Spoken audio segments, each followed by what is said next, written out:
నమస్కారం. నేను అమ్మవారిపల్లి గ్రామంలో ఉంటాను. నేను చెన్నైలో ఎంజీఆర్ యూనివర్సిటీలో చదువుకుంటున్నాను, బీటెక్ సెకండ్ ఇయర్. నేను మొన్న వినాయక చవితికని ఇంటికి వచ్చాను.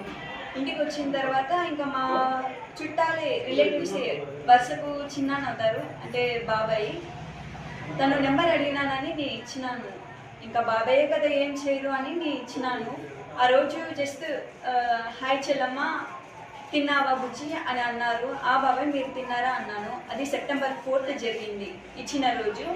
అదే ఒక 10 days తర్వాత September 14th తను నాకు midnight 3 o'clock అలా వీడియో కాల్ చేసినారు. 3 to 4 మధ్యలో వీడియో కాల్ చేసినారు. ఇంకా హాయ్ గుడ్ మార్నింగ్ అని పెట్టినారు. పెట్టిన తర్వాత నేను అది ఇంకా వీడియో కాల్ చూసి నేను రెస్పాన్స్ అవ్వలేదు. మార్నింగ్ 7 కల్లా నేనే గుడ్ మార్నింగ్ బాబాయ్ అని నేను పెట్టినాను.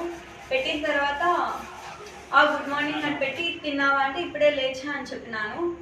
అది ఏం బాబాయ్ వీడియో కాల్ చేసినావు అంటే నేను వీసీ చేసినా చూసినావా అంటే ఏం బాబాయ్ నేను వీడియో కాల్ చేసావంటే మీ పిన్ని ఊర్లో లేదు అందుకు నాకు నిద్ర పట్టలేదు అంటే అవునా బాబాయ్ అన్న తర్వాత నాకు ఈ మూడ్ చాలా ఎక్కువ వచ్చేసింది, అందుకు నాకు ఒక ఫోటో పెట్టినారు, అంటే ఇల్లీగల్ పార్ట్ దగ్గర నాకు ఒక ఫోటో పెట్టినారు. వెంటనే నేను స్క్రీన్ షాట్ తీసుకొని మా పేరెంట్స్కి నేను చెప్పేశాను. ఇంకా ఫ్రాక్షన్ ఆఫ్ సెకండ్స్లో తను డిలీట్ చేసేసారు. ఇంకా మా అమ్మ నాన్నకు చెప్పిన తర్వాత వాళ్ళు చెన్నైకి వచ్చినారు సార్. వచ్చిన తర్వాత అంటే ఇక్కడి నుంచి అక్కడికి వచ్చే లోపల మరి నేను వేరే వారితో లేచిపోయినా అనే ఒక టాక్ న్యూసెన్స్ చేసేస్తున్నారు, ఊరందరికీ చెప్పేశారు. అందువలన ఇంకా అది మేమేమి పట్టించుకోలేదు. ఇంకా నేను రిటర్న్ అయినా వచ్చిన తర్వాత ఇలా మేము ఎస్ఐ సార్కి, సిఐ సార్కి, డిఎస్పీ వాళ్ళకి అక్కడికి వెళ్ళి కియా ఇండస్ట్రియల్ ఎస్ఐ సార్కి మేము కంప్లైంట్ ఇచ్చినాము. ఇలా ఏ ఆడపిల్లకి జరగకూడదని నేను చాలా కోరుకుంటున్నాను. సొంత బాబాయ్ అంటే నాకు ఇలా చేసినారంటే నాకే చాలా సిగ్గుచేటుగా ఉంది.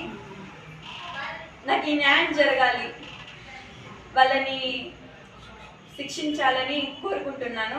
ఇట్లాంటి ఏ నా కొడుకైనా ఉంటే మనకి త్వరలోనే చట్ట ప్రకారంగా శిక్షించాలని కోరుకుంటున్నాను. Okay sir.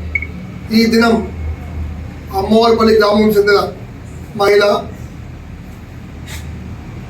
పోలీసులకు రాబడి ఫిర్యాదు చేసే సారాంశం ఏమంటే ఈమె చెన్నై పట్టణంలో చదువుతూ ఉన్నది.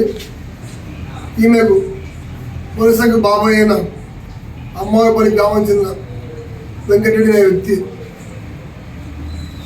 అసభ్యంగా చాటింగ్ చేశానని, వీడియో కాల్స్ చేశానని, అసభ్యకరమైన సందేశాలు మరియు ఫొటోస్ పంపడం జరిగిందని ఫిర్యాదు ఇవ్వగా ఆ ఫిర్యాదు మేరకు కియా పోలీస్ స్టేషన్లో కేసు నమోదు చేయడం జరిగింది. వెంకటరెడ్డి వైసీపీ పార్టీకి చెందిన వ్యక్తిని తెలిసినది.